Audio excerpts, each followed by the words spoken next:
Yeah, I hope that you hearing me. This is the future, all about cybersecurity. Talking about the hackers, I'm just trying to warn you. From the one and only legend, the cyber informer. Hey, thanks for joining the podcast. Time to get it hype. This I know you gonna like, giving you some insight. They try to hack in your database, homie, not today. Thinking they can escape with your data and without a trace. Oh yeah, this is the cyber informer. Hackers, you going down like, oh yeah. This is the cyber informer. Hackers, you going down, yeah. It's time for Cybersecurity Business Connect and Protect Central Coast, the podcast. This is episode 9, Macro Security. This episode is brought to you by Loyal IT Solutions. For all of your IT business needs, visit loyalit.com.au for more information on how we can help your business. And by the Gosford Erina Business Chamber. To have your business voice heard, become a member now. Visit us at gebc.com.au. And by the Australian Federal Government.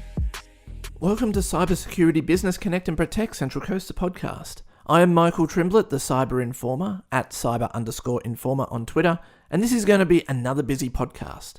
This month in the Cybersecurity Business Connect and Protect Central Coast initiative is Macro Security Month. We'll talk about how to secure yourself from malicious macros. If you don't use macros, turn the ability to use them off. We'll talk about how this is done. As we are close to Christmas, we'll talk about what you need to do to protect yourself from what is the busiest time of year for hackers. Why do hackers target Christmas? We'll find out. And we check back in on REvil, the ransomware group that won't go away. But this time, it is good news. All of this and more on this episode, so let's get started. It's beginning to look a lot like Christmas. Scammers everywhere you look. Yeah, I can't sing, but you get the idea.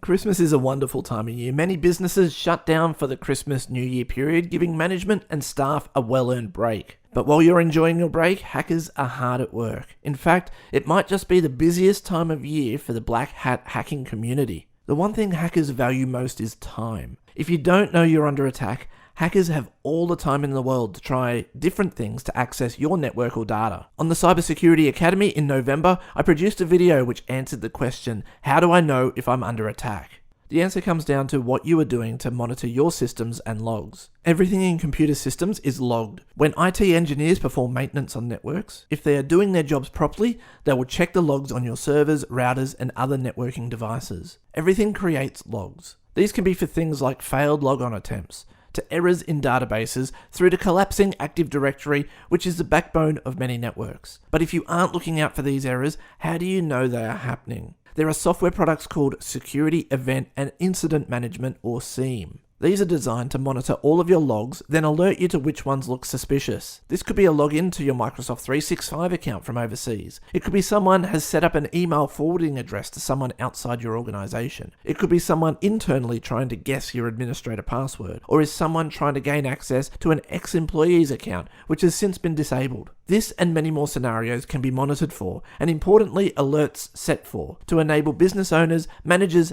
and the IT support team to get a feel for what's happening on the network and cloud services at any given time. What if someone has gained access to your network and is poking around looking for confidential data? Would you know something suspicious is happening on your network? This is where intrusion detection systems come into play. There are a number of different intrusion detection systems that can help detect hacking or other potentially unwanted activity on your network. These can range from a standalone appliance which will monitor activity and alert you in different scenarios. For example, you might want to monitor access to a certain server on a network address outside of your network boundary. If an access attempt is made, an alert is raised. Another alert could be the attempted hack of a database. Certain commands can be monitored for to detect password guessing through to SQL injection attacks. What if someone is scanning your network for vulnerabilities? There are certain fingerprints in network traffic that can detect this malicious activity too. Intrusion detection systems operate by watching all of the traffic on the network. Usually they are connected to a span port or a mirrored port.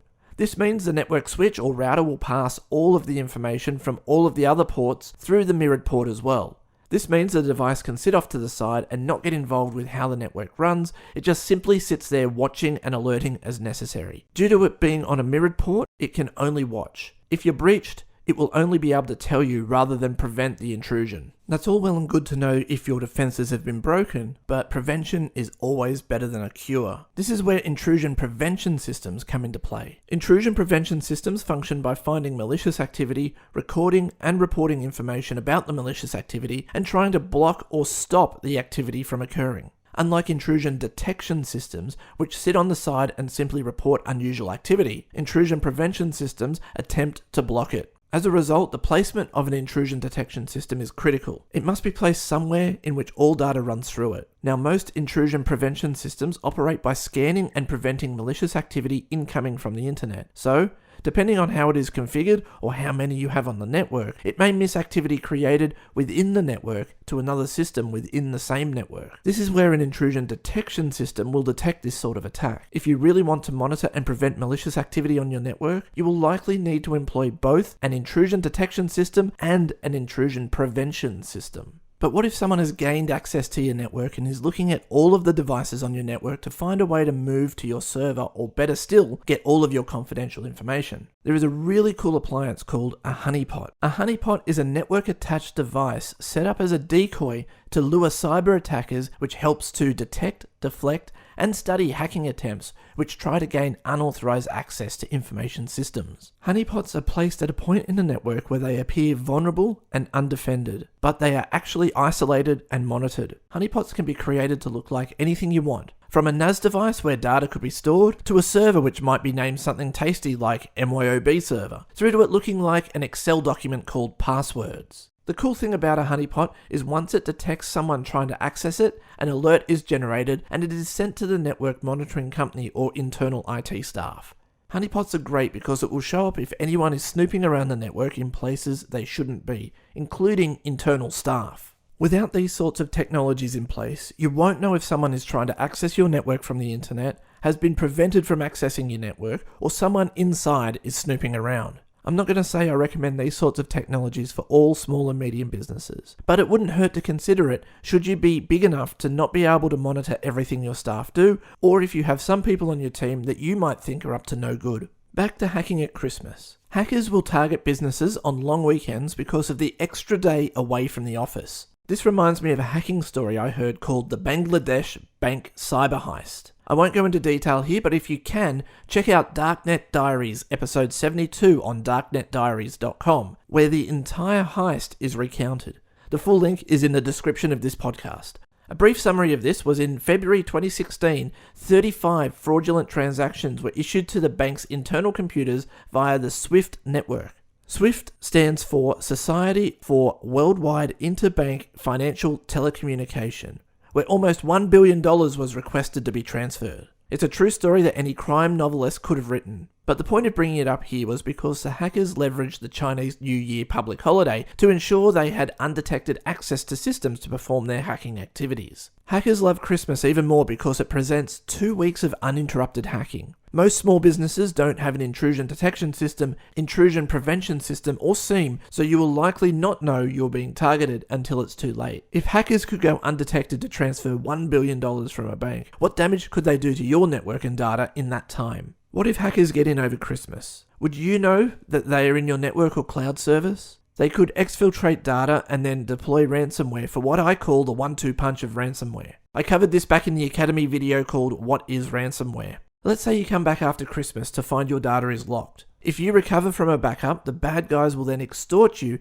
to not release sensitive information to the world. Would you want your clients or employees to read all of your email, look at your P&L and see your payroll? With the NBN bringing high-speed internet access to businesses on the Central Coast, it takes a lot less time to exfiltrate your data. 2 weeks will be plenty to get most, if not all, of your sensitive information. The other threat we need to be looking out for at this time of year is the threat from scammers. Scammers start well before Christmas. When buying online, make sure you are visiting reputable online shops. Credit card fraud goes through the roof at this time of year, so pay with PayPal if you can, due to PayPal's payment guarantee and dispute resolution system. If you get an unsolicited email with an offer too good to be true, it probably is. Don't be fooled by that email claiming they have stock of the elusive PlayStation 5. You may want to check the credentials of the site, as this could be scammers wanting your credit card details. Waiting for a gift to arrive by post or courier? Don't get tricked into following the link on that SMS that claims you missed a delivery of your package. That link may deploy malware which is designed to steal your payment information. Think before you click.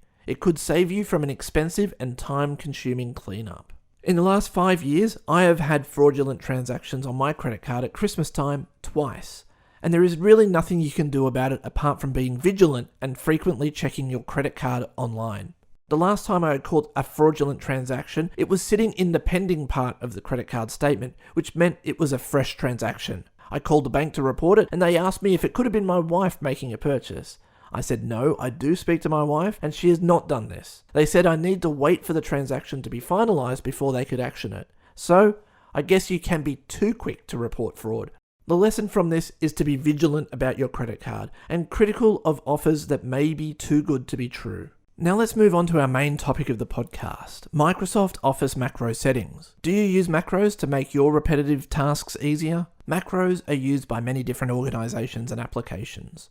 The two that jump to mind are legal and dental software. Both did very similar tasks. In the legal software I have worked with, macros would determine which lawyer needed their letterhead on a document, and then when the macro was triggered, it would apply the letterhead and then print the document to the closest printer and select the appropriate printer tray. In the dental software product, macros were used to link documents to the current patient via a mail merge, apply a letterhead, and normalize the document for saving against the patient file. In my personal life, I use macros to go to the end of a Word document and paste as text only. I do some copy and paste of data from one source to another, and I don't like to keep the formatting. It is simple to do but requires a couple of clicks, so I created a macro to do the work for me. In all of these examples of macro use, turn something repetitive and possibly time-consuming to less than a second by simply clicking a button. Sure, you may say these are good examples of a use of macro, but could these be malicious? Macros use a programming language called Visual Basic for Applications, or VBA. This programming language is as powerful and versatile as any other programming language,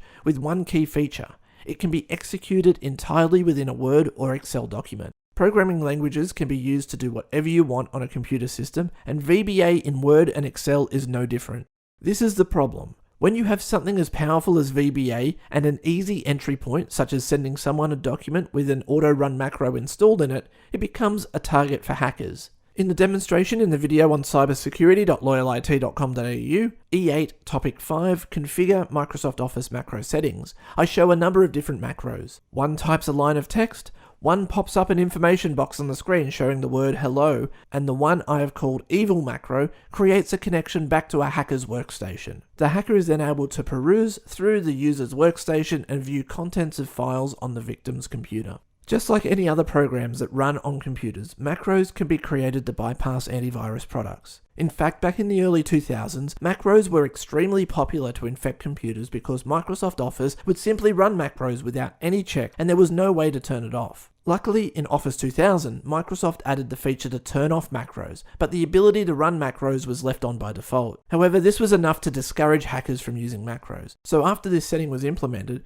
macro usage started to wane. Flash forward 20 years and macros have started to make a comeback because people have started to let their guard down again. In Office 2010, Microsoft changed the default Word document type from doc to docx, and in Excel, XLS to XLSX. Whilst this didn't change much on the outside, the internals were very different. Did you know that a docx and XLSX documents are actually zip files? If you rename the documents to have a .zip extension, you can open it up and see how the document file is structured. It consists of a number of folders depending on the content of the document, with the overwhelming number of files being XML files. XML stands for Extensible Markup Language. XML is one of the most common tools used to store and transport content over the internet. An XML file contains XML code and ends with the file extension .xml. The idea is that all XML files are human readable, and just by looking at the XML you can see the structure of the document and edit it without the need for a database. Back in university, I created a dynamic website of recipes that would have a number of drop-down boxes, and depending on the combination selected, would display a certain recipe. The recipes were created by simply creating an XML file in Notepad, and you could structure the XML file in any way you wanted. This was a pretty basic form of website development, but it showcased how powerful XML is. This is why Microsoft uses it for any documents that end with an X. Why am I telling you this? Well, one of the features of documents ending with an X is they cannot store macros. This means that macros only can be stored in macro-enabled documents or pre-Office 2010 formatted documents. Whilst these different documents have different looking icons to differentiate them from docx or .xlsx documents, they are sometimes not that easy to spot. So you could be opening a macro-enabled document without meaning to. And if it's malicious, you could become a victim of a hacker. When opening a document that you have not created on your computer, you may get a warning in Microsoft Office stating that the document originated elsewhere. Do you want to trust it? Most people will want the document to open and be fully accessible, so you will likely accept this warning and continue using the document. The problem with doing this is that you could be enabling malicious macros. This is why if you don't use macros, we should disable all macros without warning. This means you will not be tempted to run any potentially malicious macros on your computer. In the challenge section later in the podcast, I will step you through how to turn off macros on a Windows computer. There are ways to run macros securely. An Academy video released this month is called How to Microsoft Office Macro Security. This steps you through how to turn off macros and how to run macros securely. Using macros securely is hard, and there is probably good reasons why macro security is rarely used. In fact, I know of no business that uses macro security. Macro security requires you to sign macros using a certificate. Certificates are a cryptographic means of ensuring the contents of the macro has not changed since it was created. Meaning if you trust a certificate and a macro is signed with that certificate, the macro will run. If your computer doesn't trust the certificate or the macro has changed since it was signed, the macro will not run. Macro security is an item of the Essential 8. Most people and businesses do not use macros, so if you don't use them, and typically you will know if you use them or not, the advice is to disable them. If you want to use macro security in your business, check out the How to Microsoft Office Macro Security video to see how it is done.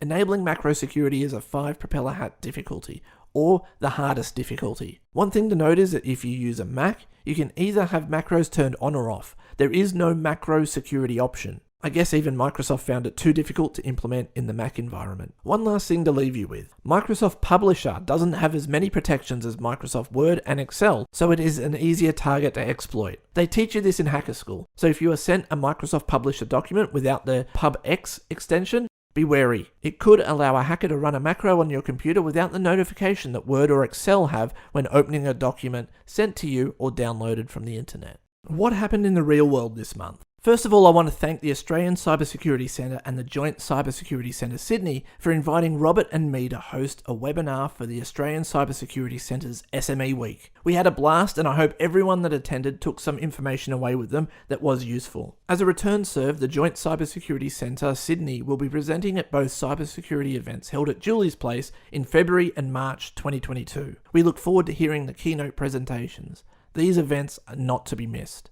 Let's talk about Patch Tuesday this month. This is becoming a running theme. Windows has updates to plug 55 security holes in Windows operating systems, bringing us to a total of 870 security vulnerabilities so far this year. This month, 6 are marked as critical and 2 are being actively exploited. If I haven't been clear in the past, please make sure you are updating. If you aren't updating Windows, you're being left exposed. Speaking of security, let's check in on our favourite Russian ransomware group, REvil. Last month, we thought we had heard the last of REvil. Well, this might actually be some good news about the group. Reported by Brian Krebs from Krebs on Security, it seems there has been an arrest, a $6 million seizure, and a $10 million reward offered. According to the US Department of Justice, or DOJ, they have arrested a Ukrainian man who was accused of deploying ransomware on behalf of the REvil gang. Yaroslav Vazinski, a 22-year-old Ukrainian national, was arrested in Poland in October. He was the one that perpetrated the attack on Kaseya we talked about on the podcast back in episode 5, Hacktoberfest. A 28-year-old Russian national who was also another affiliate of the hacking group was also arrested. If the last name of the last guy wasn't hard enough to pronounce, this one's a doozy. I'll give it my best shot. Yevgeny Ignorovich Polyanin. I've no idea if that's how you say it. The DOJ seized $1.6 million in funds which were traced as ransomware payments. The US Department of State is now offering up to $10 million for the name or location of any key REvil leaders, and up to $5 million for information on REvil affiliates. So if you know anything, it might be worth your while speaking up. Considering these two are named REvil affiliate numbers 22 and 23, it would seem there are many more out there. Last month, I issued you a challenge to make sure all of your devices, Windows, and applications have been updated. If you haven't done it, why not? This month, let's disable your macros. A video has been released in the Academy showing you how to disable your macros or how to sign your macros for secure use. Using macro security on a network warranted a 5 propeller hat rating for this difficulty. However, if you don't use macros, simply turn them off, which is a rating of 1 propeller hat. I'll even walk you through it now. To disable macros in Microsoft Office on Windows, follow these steps. Open Microsoft Office programs Word and Excel, as they are the ones macros usually run from. Go to the File menu, then to Options. In the left-hand column of the screen that appears, click on Trust Center. On the right of the screen, there will be a button labeled Trust Center Settings. Click on this button. On the left-hand column of the screen that appears, click on Macro Settings. In Excel, you should select the option Disable VBA Macros without notification, and in Word, select Disable all macros without notification. This means any documents that have macros in them will have macros disabled from running on your system, and there will be no notification tempting you to re-enable macros. If you go to cybersecurity.loyalit.com.au, watch the video E8 Topic 5 Configure Microsoft Office Macro Settings. You'll see a demonstration of how easy it is to take over a computer using Microsoft Office macros. The more dangerous feature of macros is that they can be set to run as soon as you open a document, so you won't even know it is run. Please, go and set these macro settings in Microsoft Office now. It's super simple to do, and it will increase your security immediately with very little effort. Okay, let's finish this up. November 25 through December 1st was SME Week. The Australian Cybersecurity Centre has celebrated this week with a number of key events. Robert Matthews and I ran a webinar in which we discussed the hot cybersecurity topic, talked about a number of case studies we have been involved with. A few of these we've already discussed on the podcast, and we've provided some basic takeaways. If you've been listening and following the recommendations on this podcast, you're just as secure, if not more, as we didn't cover all of the topics we did on the podcast. Thank you to Evelyn and Chantel from the Australian Cybersecurity Centre for asking us to host. It was great fun, and we'd do it again in a heartbeat. The website with the gamification learning is online as part of SME Week. There are a number of different quizzes you can take on the cyber.gov.au website, which gives you a number of fun scenarios, and you need to choose what you would do, and you are then ranked based on your answers. To give it a go, head over to cyber.gov.au/learn. If you've been listening to the podcast and watching the videos, you should blitz the quizzes. Don't forget, February 23 and March 23, 2022 are our live events. We will be hosting live cybersecurity awareness dinners at Julie's Place in North Gosford. A keynote speaker will join us from the Joint Cybersecurity Centre in Sydney, who will be presenting on security issues related to small and medium businesses in our region. Keep an eye out for details of these free, fully catered events. Stay tuned to my Twitter account at cyber_informer or the Cybersecurity Business Connect and Protect Central Coast Twitter account at CSBCAPCC to keep up to date. Thanks for listening. Head over to Facebook and follow our page at facebook.com/CSBCAPCC. Follow our other social pages as well at CSBCAPCC on Twitter, which will keep you updated on everything Cybersecurity Business Connect and Protect Central Coast related. You can also follow my Twitter account, which is at cyber_informer. Thanks to the federal government, the content on the Cybersecurity Academy is now free for all. Head over to loyalit.com.au/academy to sign up. We also have a YouTube channel. Visit loyalit.com.au/YouTube to view all of the great content. Next month, I'll be taking a break, returning with a brand new podcast in February. I'll be covering the topics of restricting administrative privileges and user application hardening. There will be accompanying videos for these topics in the Academy. In the Academy throughout December and January, I'll be introducing you to a smart card technology which can be used to secure your workstations and online services, which is unbreakable. I've been using it for over a month and it has changed my life. Don't miss it. A quick reminder that the Gosford Area Business Chamber has a new podcast called Open Chamber. We've had a couple of special guests so far, including Adam Crouch MP, member for Terrigal, and Chef Daniel from at Baker Street, talking about issues relating to the Central Coast and specifically the Gosford and Erina areas. If you do business on the Central Coast and want to be kept up to date with what's happening in the business world, this podcast is for you. Search Open Chamber on Apple Podcasts, Google Podcasts, Spotify, or visit gebc.com.au/podcast to listen. Thank you again for listening. Don't forget to subscribe to the podcast using your favourite podcatcher and follow us on social media. Until next time, from everyone at Loyal IT Solutions, have a safe, happy, and cyber-secure Christmas and New Year. Oh yeah, this is the Cyber Informer. Hackers, you going down like, oh This is the cyber informer. Hackers, you going down, yeah.